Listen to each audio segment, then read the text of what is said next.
there, welcome back to the channel and thank you to all our subscribers. This week we are boat shopping. Boat shopping 2.0. So recap, we bought a Catalina 30, we've been sailing it around this summer, we've been enjoying ourselves, we've been learning a lot, we've been making a lot of mistakes, but we just can't stop scouring the internet looking for a bigger boat, our home, the forever boat. Disclaimer, this is not a how-to video.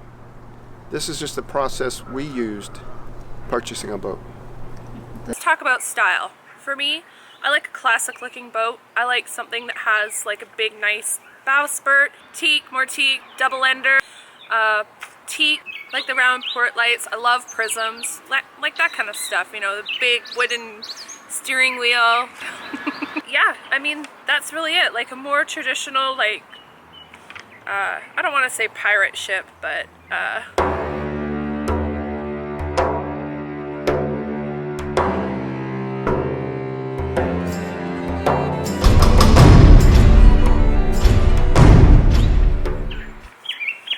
and for Bobby, well, I don't know what to say. 3 things: no V-berth, private aft cabin for guests, and good engine access. Collectively, we are both leaning towards a full keel, a skeg hung rudder, a cutter rig, or a ketch. We're looking for a boat 30 feet or larger that will be big enough to hold all the equipment and amenities that we need for full-time cruisers. For example, water maker, scuba tank, jet skis, windlass, Harley Davidson, strippers, generator, storage. Okay, but small enough so that the price of upkeep won't get out of hand. When you put your boat in a slip, you pay by how big it is. When you put your boat on the hard, you pay by how big it is. When you get your boat pressure washed, you pay by the foot. Bottom paint's more expensive too. And also, the bigger your boat is, the bigger your sails are, the longer your lines and sheets are, the bigger your anchor is. When a diver dives down on your boat, you also pay by the foot. The thicker your anchor chain is, thus more expensive. That's about it, I guess.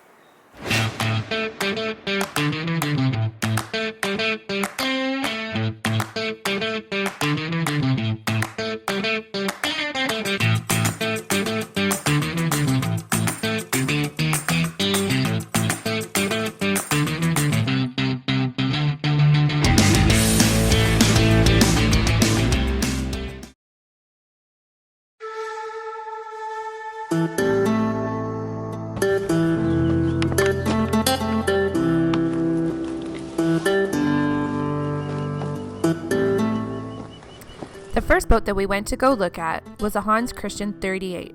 It was an absolutely beautiful boat, and it checked off a lot of our want boxes. And to name a couple of them, it had a private cabin for guests, a full keel, and a bow thruster. But the only thing that it didn't have was a Pullman berth or aft stateroom. It was over our budget, but the ad said that it had just been reduced to $119,000. It also said that the seller is very motivated and to bring on all offers. But when we arrived, the boat broker said that he would only budge by about $10,000 on the price.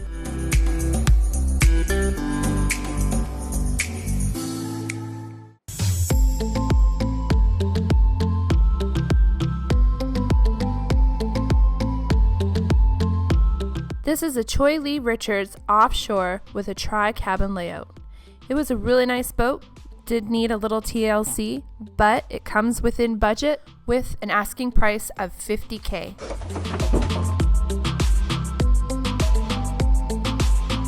I actually like the layout.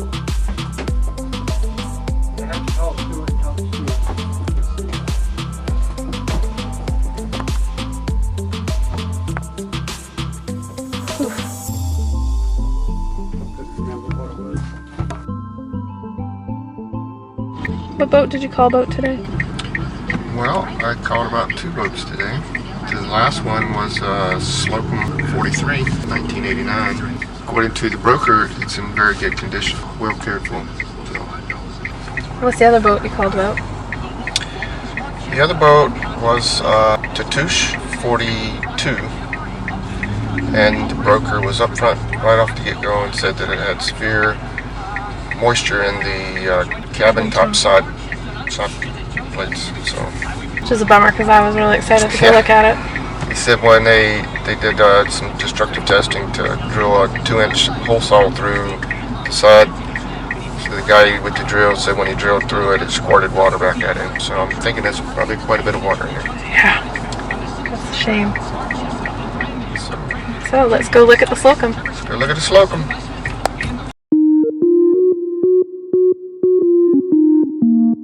The Slocum 43. Probably the nicest boat we looked at.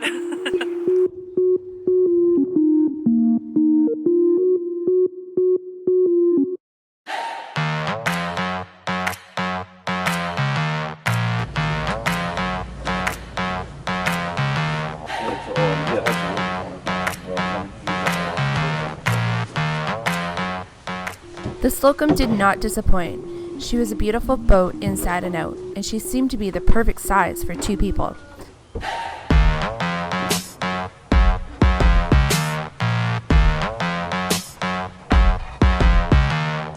The one thing that did concern us, though, is that her 75 horsepower engine was located underneath the floorboards, so essentially in the bilge. I don't think it's too big. No, I don't think it's too big. And I think it's definitely not too small.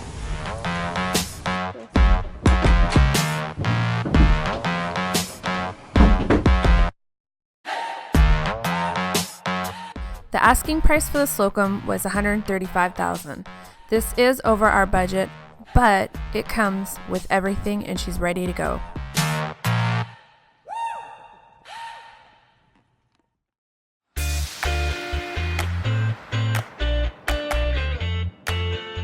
Our next venture brings us down to Green Cove Springs Marina in Jacksonville, Florida, where we had an appointment to look at 2 boats.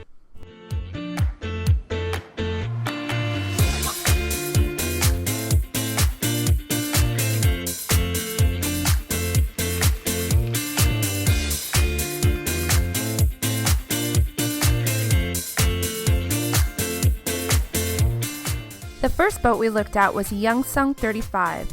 It was a great little boat with an even better price tag. The asking price was $20,000. As Lynn and Larry would say, go small and go now.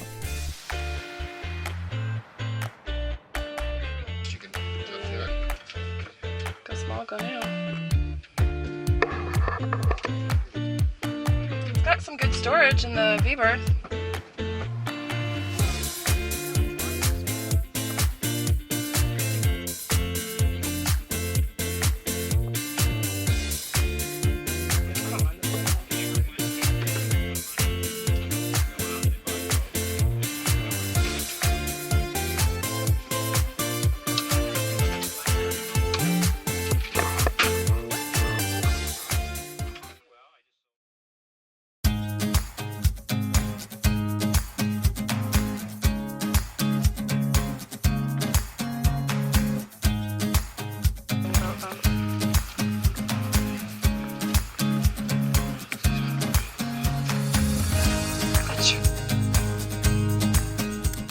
And the second boat that we went to go look at in Florida was a Spindrift 43. It was a massive boat with enough room for 2 people. There was teak inside and out, although the teak on the outside looked as though it had been neglected for some time.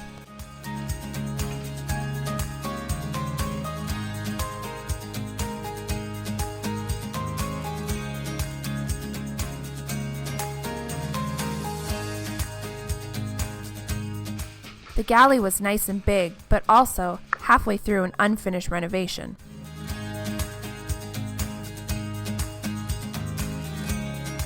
The asking price of the Spindrift 43 was well within our budget at $59,000.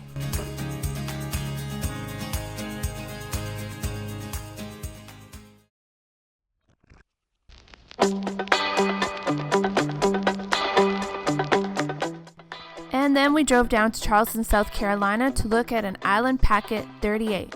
The boat had a lot of our wants. It had an aft cabin, a no V-berth, and a full keel with a protected rudder. Oof, it stinks. The boat has been sitting for a while and needs a lot of TLC, including new chain plates and new rigging. Plus it's not set up and ready to go cruising.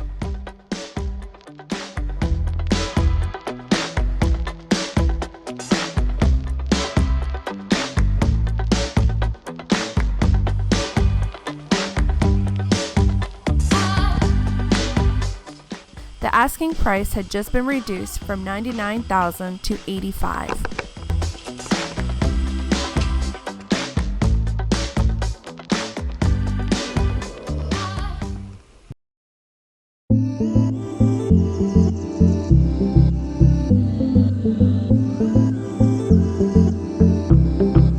It's your fridge freezer. This is the freezer portion. And yeah.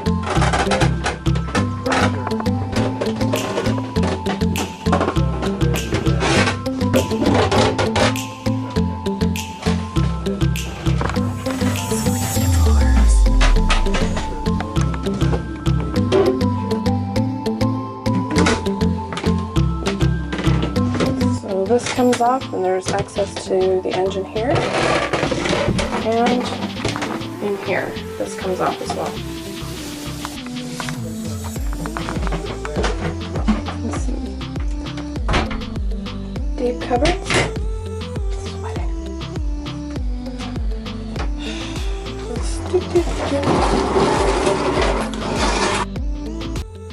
The Vokey is the largest boat that we looked at 45 feet, and also the largest draft at 2.35 meters, which is 7.7 feet. For 45 feet, it didn't really seem all that big inside, probably because it had 3 private cabins and 2 heads. One thing that I liked about this boat is that it had a sugar scoop, which is something that we haven't come across with the older and less modern sailboats. The asking price for the Vokey is listed at $90,000. Okay. No.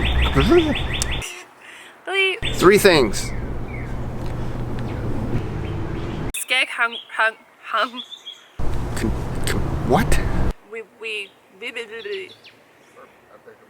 But I like to shart. I like to shart.